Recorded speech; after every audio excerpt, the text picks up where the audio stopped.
നമസ്കാരം. ഉറക്കെ ഉച്ചത്തിൽ ഇലക്ഷൻ സ്പെഷ്യലിലേക്ക് സ്വാഗതം. മാവേലിക്കരയിലാണ് ഉറക്കെ ഉച്ചത്തിൽ. മാവേലിക്കര പഴയ മാവേലിക്കരയല്ല. അടൂർ രൂപം മാറി മാവേലിക്കരയായ ശേഷം 2 തിരഞ്ഞെടുപ്പ് നടന്നു. 2 തവണയും ജയിച്ചത് കൊടിക്കുന്നിൽ സുരേഷ്. ഇക്കുറി ശക്തമായ വെല്ലുവിളിയുമായി ഒരു MLA തന്നെ ഇറക്കിയിരിക്കുകയാണ് CPI അല്ലെങ്കിൽ ഇടതുപക്ഷം. ചിറ്റയം ഗോപകുമാർ എന്താ പേര്? ഇവിടെ 10 കൊല്ലത്തെ കൊടിക്കുന്നിൽ സുരേഷിൻ്റെ പ്രവർത്തനങ്ങൾ വിലയിരുത്തിയാൽ ഏറ്റവും വലിയ ഭൂരിപക്ഷത്തോടു കൂടി കൊടിക്കുന്നിൽ സുരേഷ് ഈ വർഷവും പാർലമെന്റിൽ ജയിക്കും. പേരെന്താ? എൻ്റെ പേര് ഭാസ്കരൻ. ഞാൻ IOB റിട്ടയർ ഉദ്യോഗസ്ഥനാണ്. ഓക്കെ. ഈ 10 വർഷം കൊണ്ടുണ്ടാക്കിയ മടുപ്പ് മുതലാക്കും എന്നാണ് ഇടതുപക്ഷം വാദിക്കുന്നത്. അവർക്ക് എന്ത് വേണേ പറയാമല്ലോ. അവരിപ്പോൾ പറഞ്ഞുകൊണ്ട് നടക്കുന്ന എല്ലാം സത്യമാണോ? അവർ ഈ കൊടുക്കുന്നില്ല കാണാനില്ല എന്നൊരു ആക്ഷേപം കേട്ടു. അത് അവർ കേൾക്കും. കാരണം എന്താന്ന് വെച്ച് കഴിഞ്ഞാൽ ഡൽഹിയിലെ കാര്യങ്ങൾ, പാർട്ടി കാര്യങ്ങൾ. അതെ, അവര് പറയുന്നതിന്റെ കാരണം എന്താന്ന് വെച്ച് കഴിഞ്ഞാൽ അവര് ഈ നല്ലൊരു വൈദ്യുതി മന്ത്രിയെ നമുക്ക് കിട്ടിയിട്ടുണ്ട്. ഈ വൈദ്യുതി മന്ത്രി ഈ 36 ഡാം ഒന്നിച്ച് തുറന്നു വിട്ടേച്ച് ജനങ്ങളെ കൊന്നേച്ച് 3ാമത്തെ ദിവസം ഡാം പൂട്ടിയേച്ച് വെള്ളം അപ്പോഴത്തേക്ക് പിന്നെ ഈ ഭൂമിയുടെ മേളിൽ വെള്ളമില്ല. അപ്പോൾ ഈ ജനങ്ങളെ രക്ഷിക്കേണ്ട ചുമതല അവർക്ക് തന്നെ. അവരാ കാരണം ഇത് ചെയ്തത്. അപ്പോൾ ഭൂമിയുടെ ഇതൊക്കെ ചെയ്തേച്ച് ഇപ്പോൾ 1500 കോടി കിട്ടിയിട്ട് ഈ പാവങ്ങൾക്ക് ആർക്കെങ്കിലും എന്തെങ്കിലും ചെയ്യുന്നുണ്ടോ? പിന്നെ അവർ ചെയ്തെന്ന് വരുത്തി തീർക്കാൻ അവരിപ്പോൾ പെറ്റതളെ കൊന്നാലും പറയും ഞങ്ങളെല്ലാം കൊന്നതെന്ന് വിദ്യാഭ്യാസം പറയുന്ന ആൾക്കാർ. അവരെ പറ്റി നമ്മൾ എന്താ പറയുക? ഞാൻ തിരിച്ചു വരാം. ഇവിടെ NDAയും ഇക്കുറി കാര്യമായ രംഗത്ത് ഇറങ്ങിയിട്ടുണ്ട്. ആരാണ് സ്ഥാനാർത്ഥി? എന്താ നിങ്ങളുടെ അജണ്ട? കഴിഞ്ഞ 5 വർഷത്തെ നരേന്ദ്രമോദി ഗവൺമെൻറ്റിൻ്റെ വികസന പ്രവർത്തനങ്ങൾ മാത്രം മതി ഈ നാട്ടിലെ ജനങ്ങളെ നരേന്ദ്രമോദി സർക്കാരിനെ വീണ്ടും അധികാരത്തിൽ കൊണ്ടുവരാൻ. അതായത് നിരവധിയായ വികസന പദ്ധതികൾ സമയബന്ധിതമായി പൂർത്തീകരിക്കുക. അതേപോലെ തന്നെ ഇതിന് മുമ്പുള്ള ഗവൺമെൻറ്റുകൾ, അതായത് ഏറ്റവും ഉദാഹരണമായിട്ട് നമ്മുടെ കേരളത്തിൻ്റെ കാര്യം പറഞ്ഞു കഴിഞ്ഞാൽ കഴക്കൂട്ടം ബൈപ്പാസ്, അതുപോലെ ആലപ്പുഴ ബൈപ്പാസ്, കൊല്ലം ബൈപ്പാസ്, ഇതിൻ്റെ പിതൃത്വം എല്ലാവരും അവകാശപ്പെടുന്നുണ്ടല്ലോ. ഇതിൻ്റെ പിതൃത്വം ആരവകാശപ്പെട്ടാലും ഇവിടങ്ങളിലൊക്കെ പ്രതിനിധീകരിച്ച് ലോക്സഭയിലും നിയമസഭയിലും ഒക്കെ ചെന്ന MLA ആയി, മന്ത്രിയായി, MP ആയി, കേന്ദ്രമന്ത്രിയായിട്ട് പോലും ഒരു കല്ലതിൻ്റെ മേളിലെടുത്ത് വെക്കാൻ 45 വർഷത്തിന് ശേഷം ദേശീയ ജനാധിപത്യ സഖ്യത്തിന്റെ ഗവൺമെന്റ്, നരേന്ദ്രമോദി ഗവൺമെന്റിലെ നിതിൻ ഗഡ്കരി എന്ന് പറയുന്ന ഉപരിതല ഗതാഗത മന്ത്രി തന്നെ വേണ്ടി വന്നു എന്നുള്ളതാണ്. അത് സമയബന്ധിതമായി ഗവൺമെന്റ് കാലത്ത് നിന്ന് പൂർത്തീകരിക്കുവാൻ സാധിച്ചു. ഇപ്പോൾ ഒരുപാട് പേര് അവകാശവാദങ്ങൾ പറയുന്നുണ്ട്. അതിനൊന്നും ഈ നരേന്ദ്രമോദി സർക്കാരും നിതിൻ ഗഡ്കരിയും ചെയ്ത വികസന പ്രവർത്തനങ്ങളുടെ പിതൃത്വവും ക്രെഡിറ്റും അവകാശപ്പെടാനാണോ ഇപ്പോൾ ശ്രമിക്കുന്നത് കോൺഗ്രസ് CPM ഒക്കെ? അല്ല, CPM-നും കോൺഗ്രസിന് അവകാശവാദമൊന്നും വേണ്ട. കോൺഗ്രസ് ചെയ്ത് ജനങ്ങൾക്ക് വിലയിരുത്തുന്നുണ്ടെങ്കിൽ കോൺഗ്രസിന് വോട്ട് ചെയ്താൽ മതി. നരേന്ദ്രമോദി സർക്കാരിന്റെ വികസന അജണ്ടയുടെ തുടർച്ചയ്ക്ക് വേണ്ടിയിട്ടാണ് വോട്ട് ചോദിക്കുന്നത് ദേശീയ ജനാധിപത്യ സഖ്യം. അവരെന്തോ വികസനം ചെയ്തു എന്നാണ് അവർ ഈ പറയുന്നത്. അത് ജനങ്ങളെ ഒന്ന് പറഞ്ഞ് മനസ്സിലാക്കി കൊടുക്കുക. ഇവിടെ വികസനം പത്രത്തിനകത്തും റേഡിയോക്കകത്തും ഒക്കെ ഉള്ളായിരുന്നു. മനസ്സിലായോ? ഇവിടെ അവർ നോട്ട് നിരോധനം കൊണ്ടുവന്നു, GST കൊണ്ടുവന്നു. അതിൽ നിന്നൊക്കെ ജനങ്ങൾക്ക് ദുരിതമല്ലാതെ പെട്രോളിന് വില കൂടിയപ്പോൾ ഇവിടെ ഒരു കണ്ണന്താനം വന്നേച്ച് പറഞ്ഞു കക്കൂസും കുളിമുറി ഇല്ല ഈ കേരളത്തിൽ ആർക്കും. അവർക്ക് കക്കൂസും കുളിമുറിയും ഇതിൻ്റെ ലാഭം കിട്ടുന്ന പൈസ കൊണ്ട് അത് വെച്ച് കൊടുക്കാനാന്ന് പറഞ്ഞു. അതിൽ അത്ര കക്കൂസും കുളിമുറിയും വെച്ച് കൊടുത്ത് അതുവരെ കേരളത്തിൽ ആർക്കും കക്കൂസും കുളിമുറി ഇല്ലായിരുന്നു. അല്ല, എന്ത് വികസനം നടത്തിയെന്നായി പറയുന്നത്? കക്കൂസും കുളിമുറിയും വെച്ച് കൊടുത്ത വികസനമാവുമോ? അല്ല, കഴിഞ്ഞ 50 കൊല്ലത്തിന് മേളിലായിട്ട് കോൺഗ്രസിൻ്റെയും മറ്റിതര പാർട്ടികളുടെയും സർക്കാരാണ് ഭാരതം ഭരിച്ചുകൊണ്ടിരുന്നത്. അപ്പോൾ സ്വാതന്ത്ര്യം കിട്ടി 50 വർഷം കഴിഞ്ഞിട്ടും ഇന്ത്യയിൽ ഏകദേശം 18,500 ഗ്രാമങ്ങൾ വൈദ്യുതി എത്തിയിട്ടില്ല എന്ന് പറയുമ്പം ഇവർ ഈ നരേന്ദ്രമോദി സർക്കാരിൻ്റെ വികസന പ്രവർത്തനം എങ്ങനെയാണ് ഇവർ വിലയിരുത്തുന്നത്? സ്വാതന്ത്ര്യം കിട്ടി 50 വർഷം കഴിഞ്ഞിട്ടും 18,500 ഗ്രാമങ്ങളിൽ ഇതുവരെ വൈദ്യുതി എത്തിയിട്ടില്ല. ഈ 18,500 ഗ്രാമങ്ങൾ വൈദ്യുതീകരിച്ചത് നരേന്ദ്രമോദി സർക്കാരിൻ്റെ ഈ 5 വർഷത്തെ പ്രവർത്തന ഫലമായിട്ടുണ്ട്. അതുപോലെ തന്നെ LPG കണക്ഷൻ ഇന്ത്യയിൽ 40% താഴെ ആൾക്കാർക്ക് മാത്രമേ ഉള്ളായിരുന്നു ഈ 50 കൊല്ലം LPG കണക്ഷൻ. ഇപ്പോൾ ഏകദേശം 89-90% അടുത്ത ആൾക്കാർക്ക് LPG കണക്ഷനുകൾ നൽകാൻ സാധിച്ചു. ഞാൻ തിരിച്ചു വരാം. 50-60 കൊല്ലം 5-6 പതിറ്റാണ്ട് ഭരിച്ചു, എന്നിട്ട് നേടാൻ പറ്റാത്ത കാര്യങ്ങളാണ് ഈ ഒറ്റ ടേം കൊണ്ട് നരേന്ദ്രമോദി സർക്കാർ നടത്തിയിട്ടുള്ളത്. അത് ഗ്രാമങ്ങളുടെ വൈദ്യുതീകരണമാവട്ടെ, ഈ LPG ഗ്യാസ് കണക്ഷൻ ആവട്ടെ, ഇതൊക്കെ ഈ അവകാശവാദവും കണക്കും പറയുമ്പോൾ എന്ത് പറഞ്ഞാൽ നിങ്ങൾ പ്രതിരോധിക്കുക? അത് അല്ല, ഗ്യാസ് കണക്ഷനൊക്കെ പറയുമ്പോഴേ ഈ പെട്രോളിൻ്റെ കാര്യവും ഗ്യാസിൻ്റെ വില കൂട്ടലും കഴിയുമ്പോൾ ഈ പറയുന്ന BJP-ക്കാർ അതിനെ സൈക്കിളെ വെച്ചുകൊണ്ട് നടന്നിട്ടുണ്ട് ഗ്യാസ്. ഈ കോൺഗ്രസിനെതിരായിട്ട് ഗ്യാസ് കണക്ഷൻ 40% താഴെയുണ്ടായിരുന്ന ഗ്യാസ് കണക്ഷൻ 89-90% പേർക്കുണ്ടെന്ന് പറയുന്നു. എത്ര പേർക്ക് തൊഴിൽ കൊടുക്കാമെന്ന് പറഞ്ഞു? എത്ര പേർക്ക് അവർ തൊഴിൽ കൊടുത്തു? അപ്പൊ ഗ്യാസ് എന്ന് പറയുമ്പോൾ തൊഴിലെന്ന് പറയും? അല്ല, ഗ്യാസ് എന്ന് പറയുന്നതല്ല, ഗ്യാസ് കൊടുത്തു കാണും. കൊടുത്തവർക്ക് കൊടുത്തു, കിട്ടിയവർക്ക് സമ്മതിച്ചു. സമ്മതിക്കുന്നുണ്ട്. ഓക്കെ. അല്ല, ഈ പിന്നെ ഒരുപാട് വാഗ്ദാനങ്ങളുണ്ടായിരുന്നു, അതിലൊന്നാണ് തൊഴിലവസരം. ഞാൻ മൈക്കേ പിടിച്ചോളാം, പറഞ്ഞു. തൊഴിലവസരം അത് ഏറ്റവും കൂടുതൽ തൊഴിൽ നൽകിയത്, കാരണം ഇപ്പോൾ റെയിൽവേയിൽ തന്നെയാണ് കഴിഞ്ഞ ദിവസത്തെ 1,00,000 ചില്ലുവാനം അവസരങ്ങൾ അതിനുവേണ്ടി നോട്ടിഫിക്കേഷൻ വിളിച്ചിരിക്കുകയാണ്. അതുപോലെ തന്നെ ഇപ്പോൾ ഈ പറഞ്ഞു പെട്രോളിൻ്റെ വില കൂടിയെന്ന്. പെട്രോൾ കഴിഞ്ഞ ഗവൺമെൻറ്, കഴിഞ്ഞ 10 കൊല്ലം ഭരിച്ച ഗവൺമെൻറ് അത് കടക്കണിയിലാക്കിയ ആ പെട്രോളിൻ്റെ 2 ലക്ഷം കോടി രൂപയോളം ഈ നരേന്ദ്രമോദി ഗവൺമെൻറ്റാണ് അടച്ചു തീർത്തത്. വിദേശത്ത് കൊണ്ടുപോയി അടച്ച് ആ കടം വീട്ടുകാരെന്ന് ചെയ്തത്. അപ്പം അതുപോലെ തന്നെ നിരവധിയായ പദ്ധതികൾ, അതായത് സാധാരണക്കാരനൊരു ബാങ്ക് അക്കൗണ്ട് പോലും എടുക്കാനൊക്കാത്ത ഒരു സാഹചര്യം. അതുപോലെ തന്നെ സുകന്യാ സമൃദ്ധി യോജന, പെൺകുട്ടികൾ വിദ്യാഭ്യാസ ആവശ്യങ്ങൾക്കുള്ളത്, ഇതുപോലെ നിരവധിയായ പദ്ധതികൾ നടപ്പിലാക്കുവാൻ സമയബന്ധിതമായിട്ട് നടപ്പിലാക്കുമെന്ന ഒരു ഗവൺമെൻറ്റാണ്. ശരി, ഞാൻ തിരിച്ചു വരാം. ഇവിടെ ഒരു ഭാഗത്ത് മുൻ കേന്ദ്രമന്ത്രി, കോൺഗ്രസിൻ്റെ വർക്കിംഗ് പ്രസിഡന്റ്, ഒരു ദേശീയ നേതാവ് നിൽക്കുന്നു. അദ്ദേഹത്തെ വെല്ലുവിളിക്കാൻ മറുഭാഗത്ത് CPI ആവട്ടെ സിറ്റിംഗ് MLA തന്നെ രംഗത്തിറക്കിയിരിക്കുന്നു. ഇതിനിടയിൽ ദേശീയ ജനാധിപത്യ സഖ്യത്തിന് BDJസിനൊക്കെ എന്തെങ്കിലും സാധ്യതയുണ്ടോ? തീർച്ചയായിട്ടും സാധ്യതയുണ്ട്. കാരണം നരേന്ദ്രമോദി സർക്കാരിൻ്റെ വികസന പദ്ധതികൾ മുൻനിർത്തിയാണ് ഈ ഇലക്ഷനെ ഞങ്ങൾ നേരിടുന്നത്. അതിൻ്റെ അടിസ്ഥാനത്തിൽ തീർച്ചയായിട്ടും മാവേലിക്കര പോലുള്ള മണ്ഡലത്തിൽ NDAക്ക് സാധ്യതയുണ്ട്. എന്ത് പേരെന്താണ്? ജീവൻ. BDJസിൻ്റെ അല്ല, BJPയുടെ ജനറൽ സെക്രട്ടറി. അല്ല, ജീവൻ ഞാനൊന്ന് ചോദിക്കട്ടെ, ഈ പറയുന്ന കാര്യങ്ങളൊക്കെ പറയുമ്പോഴും ജയിക്കാനുള്ളൊരു എണ്ണം വേണമല്ലോ, നമ്മുടെ ഒരു അവസാന കടമ്പ. അത് ഇതുവരെ കടന്നു കിട്ടിയിട്ടില്ല. അസംബ്ലിയിൽ സമ്മതിച്ചു, രാജഗോപാൽ ആ കടമ്പ കടന്നു, അക്കൗണ്ട് തുറന്നു. പാർലമെൻറ്റിൽ ഒരു സീറ്റിലെങ്കിലും ലോക്സഭയിലേക്ക് ജയിക്കും എന്ന് പ്രതീക്ഷയുണ്ടോ? തീർച്ചയായിട്ടും അക്കൗണ്ട് തുറക്കും. ഒന്നിൽ കൂടുതൽ തുറക്കും. തീർച്ചയായിട്ടും. എന്തിനു വേണ്ടി കോൺഗ്രസിന് വോട്ട് ചെയ്യണം? ഈ പറഞ്ഞത് ഒറ്റ ചോദ്യം കൂടെ ഉള്ളൂ, എന്തിനായി കോൺഗ്രസിന് വോട്ട് ചെയ്യേണ്ടത് ഈ തെരഞ്ഞെടുപ്പിൽ? മണ്ഡലത്തിൽ വരാത്ത MP ആണെന്ന് ഇടതുപക്ഷം ആക്ഷേപിക്കുന്നു. മറുഭാഗത്ത് NDA സർക്കാർ വരാൻ പോവാണെന്ന് പറയുന്നു BJP. ഭരണം മാറി വരണം, അതിനുവേണ്ടി. ഓക്കെ. കേന്ദ്രത്തിലെ ഭരണമാറ്റമാണ് അജണ്ട. എന്താ ചേട്ടൻ്റെ പേര്? ഗിരീഷ്. കേന്ദ്രത്തിലെ ഭരണമാറ്റമാണ് കോൺഗ്രസ് ആഗ്രഹിക്കുന്നത്. അതിപ്പോൾ ഭരണമാറ്റം എന്ന് പറയുമ്പോൾ ഈ ഇന്ത്യ മഹാരാജ്യത്തെ ജനതയാണ് തീരുമാനിക്കുക ആര് ഭരിക്കണം, ആര് ഭരിക്കേണ്ട എന്നുള്ളത്. ഈ കോൺഗ്രസിന് ഇത്ര അവകാശവാദം പറഞ്ഞുകൊണ്ട് വരാൻ ആരാണ് കോൺഗ്രസിനുള്ളത്? അവരുടെ ഒരു അച്ഛനും അമ്മ, മകൻ, മകൾ ഇങ്ങനെ ഒരു കൂട്ടുകൂടും വ്യവസ്ഥയിൽ പോവല്ലേ. ഇപ്പോഴും മാറ്റി നിർത്തിയിട്ട് കോൺഗ്രസിൻ്റെ കേഡറുണ്ടോ ഭാരതത്തിൽ രംഗത്ത് വരാൻ? ഒന്ന് പ്രൊജക്റ്റ് ചെയ്ത് കാണിക്കാൻ ഏതെങ്കിലും സംസ്ഥാനത്തുണ്ടോ? കേരളത്തിലെ തഴക്കരയിലെ ഒരു കാര്യം സംസാരിക്കണമെങ്കിൽ ഡൽഹിയിൽ പോകണം. ഇവിടുന്ന് ഡൽഹിയിൽ പോയി വരുവാണ്. എന്താണ് ഇവർ ഡൽഹിയിൽ കാണിച്ചു കൂട്ടുന്നത്? അപ്പോൾ കോൺഗ്രസിനെ സംബന്ധിച്ചിടത്തോളം നമുക്കറിയാം, കഴിഞ്ഞ ഇത്രയും നാളായിട്ട് പരിസ്ഥിതി പോലും സംരക്ഷിക്കാതെ ഭാരതത്തിൽ കുടിവെള്ളം വറ്റിക്കുന്നതിനും നദികൾ വരണ്ടുണങ്ങുന്നതിനും അതുപോലെ ഈ വൃക്ഷലതാദികൾ പോലും ഇല്ലാതാക്കുന്നതിന് ഒരു നശീകരണ വ്യവസ്ഥയിലൂടെയാണ് അവർ പ്രവർത്തിച്ചതെന്നുള്ളത് നമുക്ക് തിരിച്ചറിവുണ്ടാകേണ്ടിയിരിക്കുന്നു. നിങ്ങൾ കേന്ദ്ര സർക്കാരിൻ്റെ ഭരണ നേട്ടം പറഞ്ഞ് ആണ് ഇപ്പോൾ വോട്ട് തേടുന്നത്, അല്ലെങ്കിൽ നരേന്ദ്രമോദി സർക്കാരിൻ്റെ ഭരണത്തുടർച്ച. മറുവശത്ത് CPM ശക്തമായ വെല്ലുവിളി ഉയർത്തിക്കൊണ്ട് പറയുന്നത് പിണറായി വിജയൻ്റെ കഴിഞ്ഞ 1000 ദിവസത്തെ ഭരണം, കഴിഞ്ഞ ഇത്രയും കാലത്തെ ഭരണം, ആ ഭരണകാലത്തുണ്ടായ നേട്ടങ്ങൾ, പുനർനിർമ്മാണം അടക്കമുള്ള പ്രവൃത്തികൾ, ഇതിനൊക്കെ വേണ്ടിയിട്ടാണ് ജനസമ്മതിയും വോട്ടും തേടുന്നത്. ഞാൻ നിഷ്പക്ഷമതിയാണ്. എനിക്കിപ്പോൾ തൽക്കാലം ഒരു രാഷ്ട്രീയ പാർട്ടിയിൽ അംഗത്വമുള്ള ആളല്ല. എന്നെ സംബന്ധിച്ചിടത്തോളം ഞാൻ വിലയിരുത്തുന്നത് ഭാരതത്തിന് വേണ്ടി, അതായത് തീരദേശാഭിമാനികൾ ജീവൻ കൊടുത്ത് ബലിയർപ്പിച്ച് ഒരു ഭാരതം കെട്ടിപ്പടുത്തിട്ടുണ്ടെങ്കിൽ ഈ ഭരണഘടന എന്ന പ്രത്യയശാസ്ത്രത്തിൽ നിന്നുകൊണ്ട് പ്രവർത്തിക്കുന്ന ഏതൊരു രാഷ്ട്രീയ നേതാവിനെയും അംഗീകരിക്കുവാൻ ഭാരതം തയ്യാറാവണമെന്നാണ് എനിക്ക് പറയാനുള്ളത്. ഓക്കെ. ഭരണ നേട്ടം, സംസ്ഥാന സർക്കാരിൻ്റെ വികസന അജണ്ട, ഭരണ നേട്ടം, പുനർനിർമ്മാണം, പ്രളയത്തിന് ശേഷമുള്ള ഇതിനെല്ലാം വേണ്ടിയിട്ടാണ് ഇടതുപക്ഷം വോട്ട് ചോദിക്കുന്നത്.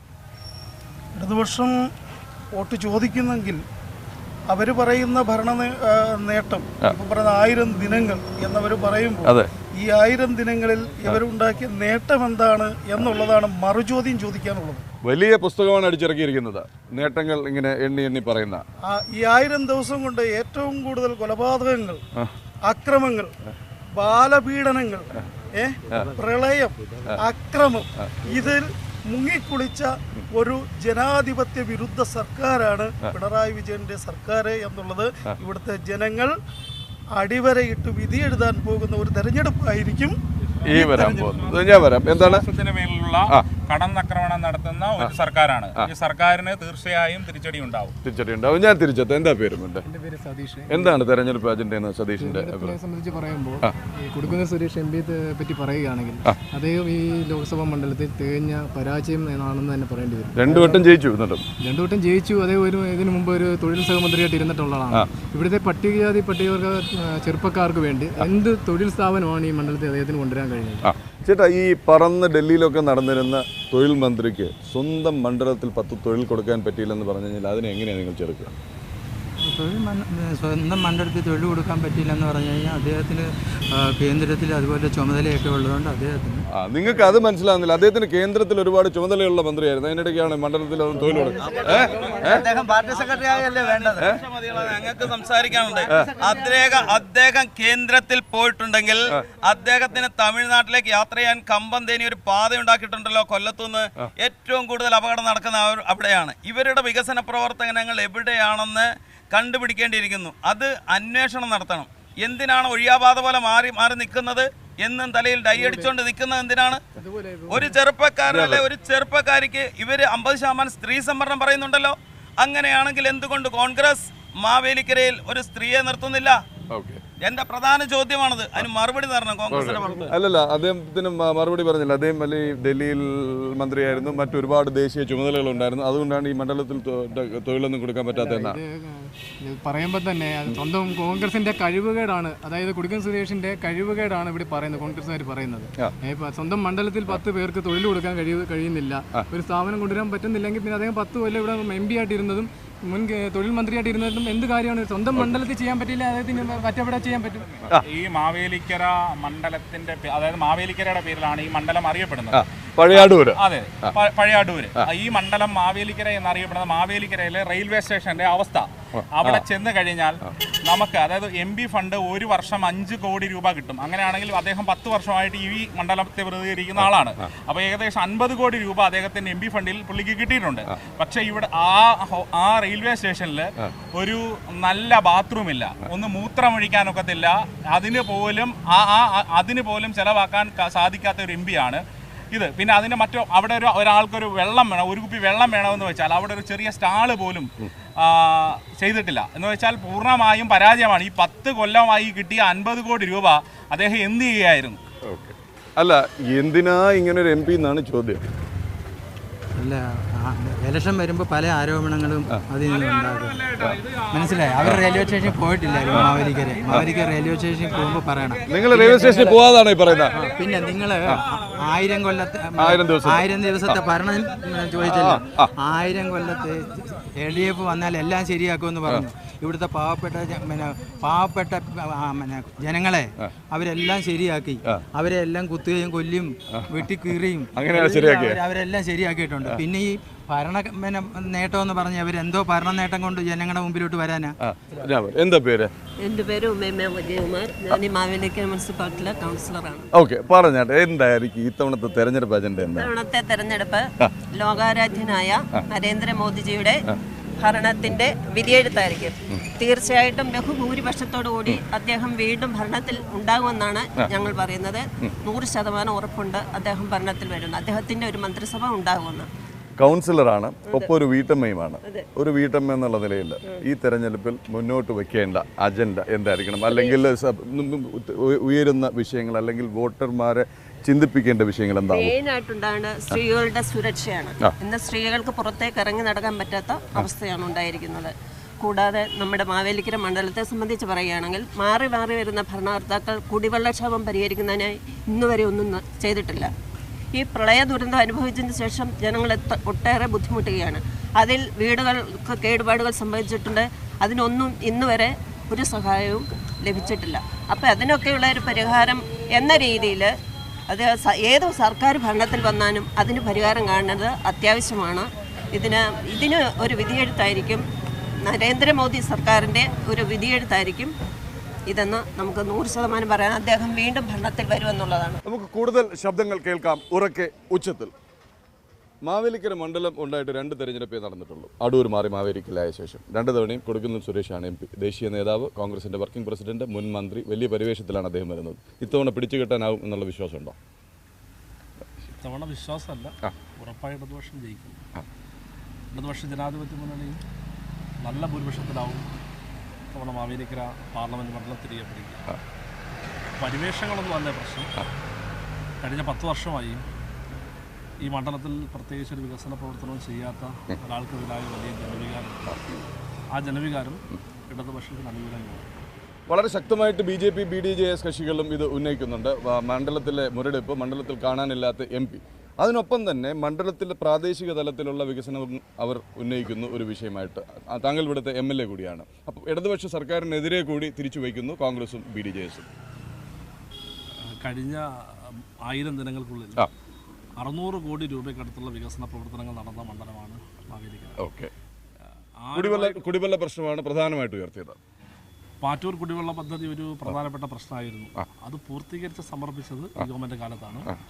ഈ ബജറ്റിൽ ഇപ്പോൾ തഴക്കര മാവേലിക്കര സമ്പൂർണ്ണ കുടിവെള്ള പദ്ധതിക്ക് ഗവൺമെന്റ് അനുമതി നൽകി കഴിഞ്ഞു. MLA ഫണ്ട് ഉൾപ്പെടെ തദ്ദേശ സ്ഥാപനങ്ങളുടെ പണം ഉൾപ്പെടെ നിരവധി ചെറുകിട കുടിവെള്ള പദ്ധതികൾ ആരംഭിച്ചു കഴിഞ്ഞു. MPയുടേതായി എന്താ ഉള്ളത്? ഏതെങ്കിലും ഒരു കുടിവെള്ള പദ്ധതി MPയുടേതായി കാണിക്കാൻ കഴിയും? അതിൽ ഞങ്ങൾ കോൺഗ്രസ്സുകാരോട് ചോദിച്ചു. അപ്പോൾ അദ്ദേഹം അവിടെ വലിയ തിരക്കിലാണ്, അവിടെ ഒരുപാട് ഉത്തരവാദിത്തങ്ങൾ നിർവഹിക്കാനുണ്ടെന്നാണ് കോൺഗ്രസിൻ്റെ ഒരു പ്രാദേശിക നേതാവ് പറഞ്ഞത്. അത്തരം ഉത്തരവാദിത്തം നിർവഹിക്കുന്ന ആളിനെ അല്ല, ഒരുപാട് വികസന പ്രവർത്തനം ചെയ്യാൻ കഴിയുന്ന ചിറ്റേതയാണ് ഇപ്പോൾ മാവേലിക്കരയ്ക്ക് ആവശ്യം. എതിരാളിക്ക് ഒരു പോരാളി എന്ന മട്ടിലാണ് ഇത്തവണ മണ്ഡലം പിടിക്കാൻ ഉറച്ചു തന്നെയാണ് സിറ്റിംഗ് MLA കൂടിയായ ചിറ്റയം ഗോപകുമാറിനെ CPIയും ഇടതുപക്ഷവും രംഗത്തിറക്കിയിരിക്കുന്നത്. നമുക്ക് കേൾക്കാൻ കൂടുതൽ ശബ്ദങ്ങൾ. എന്തിനു വേണ്ടി മാവേലിക്കരയിലെ ജനങ്ങൾ ഇടതുപക്ഷത്തിന് ചിറ്റയം ഗോപകുമാറിന് കൂട്ടിയാണ്? കഴിഞ്ഞ 10 വർഷക്കാലം സിറ്റിംഗ് MP എന്ന നിലയിൽ അദ്ദേഹത്തിൻ്റെ പ്രവർത്തനം പൂർണ്ണ പരാജയമാണ്. ഒരു പാർലമെന്റ് അംഗം എന്ന നിലയിൽ ഈ നാടിൻ്റെ ജനങ്ങളുടെ നന്മയ്ക്ക് വേണ്ടി ഒരു വികസന പ്രവർത്തനവും എടുത്തു കാണിക്കാനോ ചൂണ്ടിക്കാണിക്കാനോ കഴിയുന്ന നിലയിൽ അദ്ദേഹത്തിൻ്റെതായിട്ടില്ല. കഴിഞ്ഞ 8 വർഷക്കാലം മാവേലിക്കര അസംബ്ലി മണ്ഡലത്തിൽ MLA എന്ന നിലയിൽ സഖാവ് R. രാജേഷ് 600 കോടിയിലേറെ രൂപയുടെ വികസന പ്രവർത്തനമാണ് ഈ മണ്ഡലത്തിൻ്റെ മുക്കിലും മൂലയിലും എത്തിച്ചിട്ടുള്ളത്. ആരോഗ്യ മേഖലയിൽ, വിദ്യാഭ്യാസ മേഖലയിൽ, അടിസ്ഥാന സൗകര്യ മേഖലയിൽ എല്ലാം അത്ഭുതകരമായ വികസനമാണ് ഈ മണ്ഡലത്തിൽ നടന്നുകൊണ്ടിരിക്കുന്നത്. അപ്പോൾ മാവേലിക്കര ജില്ലാ ആശുപത്രിയിൽ LDF ഗവൺമെൻറ് വന്നതിന് ശേഷമാണ് ഡയാലിസിസ് സെൻറ്റർ ആരംഭിച്ചു. അതുപോലെ തന്നെ കാരുണ്യ മെഡിക്കൽ സ്റ്റോർ ആരംഭിച്ചു. കീമോതെറാപ്പിക്ക് വേണ്ടി പുതിയ യൂണിറ്റ് ആരംഭിച്ചു. 126 കോടി രൂപ കിഫ്ബി പദ്ധതിയിൽ ഉൾപ്പെടുത്തി ഒരു മൾട്ടി സ്പെഷ്യാലിറ്റി ആശുപത്രി പണിയുന്നതിന് വേണ്ടിയിട്ടുള്ള അതിൻ്റെ ഡീറ്റെയിൽഡ് പ്രോജക്റ്റെല്ലാം അംഗീകരിച്ച് ടെൻഡർ നടപടിയിലേക്ക് നീങ്ങിയിരിക്കുകയാണ്. സ്പെഷ്യാലിറ്റി ഡോക്ടർമാരില്ലെന്നാണ് ഒരു വിമർശനം ഉയർന്നത്. അത് ശരിയല്ല. എല്ലാ വിഭാഗത്തിനും സ്പെഷ്യാലിറ്റി ഡോക്ടർമാരിന്ന് മാവേലിക്കര ആശുപത്രിയിലുണ്ട്. ജില്ലാ ആശുപത്രിയായി 40ഓളം ഡോക്ടർമാർ ഇപ്പോൾ അവിടെ സേവനമനുഷ്ഠിക്കുന്നുണ്ട്. എല്ലാത്തിൻ്റെയും സ്പെഷ്യാലിറ്റി ഡോക്ടർമാരുണ്ട്. നരേന്ദ്രമോദിയുടെ 5 വർഷത്തെ ഭരണം, അതുണ്ടാക്കിയ വികസനം, ആ വികസന അജണ്ട തുടരാനാണ് BJPയും ജനാധിപത്യ സഖ്യവും വോട്ട് ചോദിക്കുന്നത്. അതല്ല അവിടെ ഭരണമാറ്റം വേണമെന്ന് അവകാശപ്പെട്ട് അല്ലെങ്കിൽ ആവശ്യപ്പെട്ട് കോൺഗ്രസ് വെല്ലുവിളി ഉയർത്തി മുന്നോട്ട് വരുന്നു. ഇതിനിടയിൽ ഇടതുപക്ഷത്തിൻ്റെ പ്രസക്തി തീർച്ചയായിട്ടും ആദ്യത്തെ UPA ഗവൺമെൻറ്റിൻ്റെ കാര്യം നമുക്കറിയാം. ഒന്നാം UPA ഗവൺമെൻറ്റിൻ്റെ ഭാഗത്ത് ഇന്ത്യയിലെ സോഷ്യലിസ്റ്റുകളും കമ്മ്യൂണിസ്റ്റുകളും മാർക്സിസ്റ്റുകളും അടങ്ങുന്ന ഒരു ഭരണം അവിടെ കാഴ്ചവെച്ചപ്പോൾ ഇപ്പോൾ നമ്മുടെ നാട്ടിലെ സാധാരണക്കാരായിട്ടുള്ള തൊഴിലാളികളടക്കം ഉപജീവന മാർഗമായി കാണുന്ന തൊഴിലുറപ്പ് പദ്ധതി അടക്കം നമ്മൾ നടപ്പിലാക്കി. തീർച്ചയായിട്ടും ഇതിനൊരു പിന്തുടർച്ച ഉണ്ടാകണം. നോട്ട് നിരോധനം മറന്നുകൊണ്ട് നമുക്ക് വോട്ട് ചെയ്യാൻ പറ്റുമോ? എത്രയോ ആളുകൾ റോഡിൽ ക്യൂ നിന്ന് കൊടിഞ്ഞു വീണ് മരിച്ചു. എന്ത് നേട്ടമുണ്ടായി? റിസർവ് ബാങ്ക് ഗവർണറായിരുന്ന ഊർജിത് പട്ടേലാണ് 99% നോട്ടുകൾ തിരിച്ചു വന്നു എന്ന് പറഞ്ഞത്. അപ്പോൾ പിന്നെ എന്താണ് വികസനം? ഏത് രീതിയിൽ നമുക്ക് ഈ ഗവൺമെന്റിനെ താഴെ ഇറക്കണം എന്നുള്ളതിനെ പറ്റിയുള്ള ചിന്തയാണ് എല്ലാവരും പൊതുജനം ഒരുമിച്ച് ചിന്തിച്ചുകൊണ്ടിരിക്കുന്നത്. തീർച്ചയായിട്ടും ഇടതുപക്ഷ ജനാധിപത്യത്തിന്റെ നേതൃത്വത്തിൽ ഒരു ഗവൺമെന്റ് ഉണ്ടാകും. അതിൽ സഖാവ് ചിറ്റയം ഗോകുമാറിന്റെ പങ്ക് വളരെ പ്രാധാന്യമർഹിക്കുന്നതാണ്. ഓക്കെ. തികഞ്ഞ ആത്മവിശ്വാസത്തിലാണ് CPIയും ഇടതുപക്ഷവും.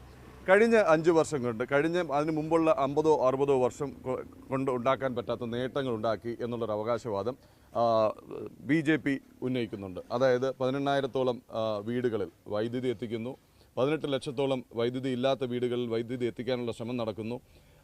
ഗ്യാസ്, LPG, പാചകവാതകം പല വീടുകളിലും എത്തിച്ചു. 80-90% വീടുകളിലും എത്തിച്ചു എന്നുള്ള അവകാശവാദങ്ങളാണ് BJP ഉയർത്തുന്നത്. ഇതിനെ എങ്ങനെ പ്രതിരോധിക്കും? നോട്ട് നിരോധനത്തിൻ്റെ ദുരന്തങ്ങളെ സംബന്ധിച്ച് പ്രധാനമായും പറയുന്നതിനാണ് BJP ആദ്യം തയ്യാറാകേണ്ടത്.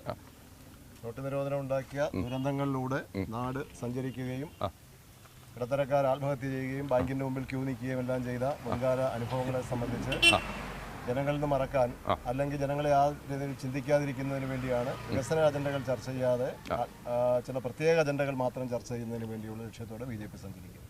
ഓക്കെ, ഈ തെരഞ്ഞെടുപ്പിൽ മാവേലിക്കര എന്ന മണ്ഡലത്തിൻ്റെ വികസനമാണോ, സംസ്ഥാന ഭരണത്തിൻ്റെ വിലയിരുത്തലാണോ, അതോ ദേശീയ രാഷ്ട്രീയമാണ് ഇവിടെ ജനങ്ങളുടെ മുന്നിൽ വയ്ക്കാൻ പോകുന്നത്? മാവേലിക്കര MLA നടത്തിയ വികസന പ്രവർത്തനങ്ങൾ, ശരി, സംസ്ഥാന ഗവൺമെൻറ് 1000 ദിവസങ്ങൾ നടത്തിയ വികസന പ്രവർത്തനങ്ങൾ ജനങ്ങളുടെ മുമ്പിൽ തുറന്നു കാണിക്കുന്നു. അതേപോലെ തന്നെ കഴിഞ്ഞ 10 വർഷക്കാലം ഇവിടെ MP ആയിരുന്നയാൾ ഈ നാട്ടിൽ നടത്തിയിട്ടുള്ള വികസന മുരടിപ്പ്, ഈ നാട്ടിൽ ഒരു വലിയ പ്രളയം വന്നപ്പോൾ ഈ നാട്ടിൽ കാണാതിരുന്ന ഒരു MPയെയാണ് ഞങ്ങൾ ജനങ്ങളുടെ മുമ്പിൽ തുറന്നു കാട്ടാൻ ആഗ്രഹിക്കുന്നത്.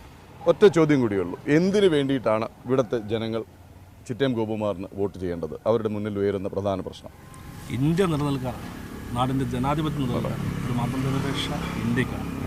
മനുഷ്യന് സ്വസ്ഥമായി സമാധാനത്തോടുകൂടി ജീവിക്കാൻ കഴിയുന്ന ഒരു രാജ്യമാണ്. അതിന് ചിറ്റയത്തിന് വോട്ട് ചെയ്തേ മതിയാവും. കാലുമാറുന്ന കോൺഗ്രസ് വോട്ട് ചെയ്തിട്ട് കാര്യമില്ല. ഓക്കെ, കോൺഗ്രസ് പറയുന്നത് കോൺഗ്രസ് ജയിച്ചു പോയാലേ അവിടെ കൃത്യമായ ഒരു ബദലുണ്ടാക്കാൻ പറ്റൂ, 1. 2, അതിനൊപ്പം തന്നെ കോൺഗ്രസും ഒപ്പം BJPയും ഉയർത്തുന്ന ഒരു വലിയ വിമർശനമാണ് അക്രമ രാഷ്ട്രീയം. അപ്പോൾ സമാധാനത്തിൻ്റെ കാര്യം പറയുമ്പോൾ അക്രമ രാഷ്ട്രീയം എന്നുള്ള വിഷയം കൂടി 1000 ദിവസത്തെ ഭരണ നേട്ടമായി അവർ കാണിക്കുന്നത് അല്ലെങ്കിൽ വിമർശിക്കുന്നത് അക്രമ രാഷ്ട്രീയമാണ്. ഇതിനെതിരെ ഉള്ള വോട്ടാണ് കോൺഗ്രസും BJPയും തേടുന്നത്. BJPക്ക് ബദലല്ല കോൺഗ്രസ്. 2014 തെരഞ്ഞെടുപ്പിൽ 44 സീറ്റാണ് അവർക്ക് കിട്ടിയത്.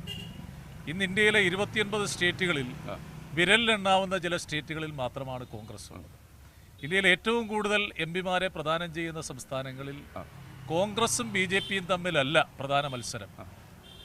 BJPയും അതത് സ്റ്റേറ്റുകളിൽ ആധിപത്യമുള്ള കക്ഷികളും ജനാധിപത്യ മതേതര പാർട്ടികളും തമ്മിലാണ് മത്സരം. ആ സ്ഥിതിക്ക് ഇന്നത്തെ സാഹചര്യത്തിൽ കോൺഗ്രസ് എന്ന് പറയുന്നത് BJPക്ക് ബദലല്ല. ഈ അവിടെ ചെന്നാൽ കൈകോർക്കാനുള്ളവരാണ് ആക്ഷേപമുണ്ട് BJP വരുന്നത്.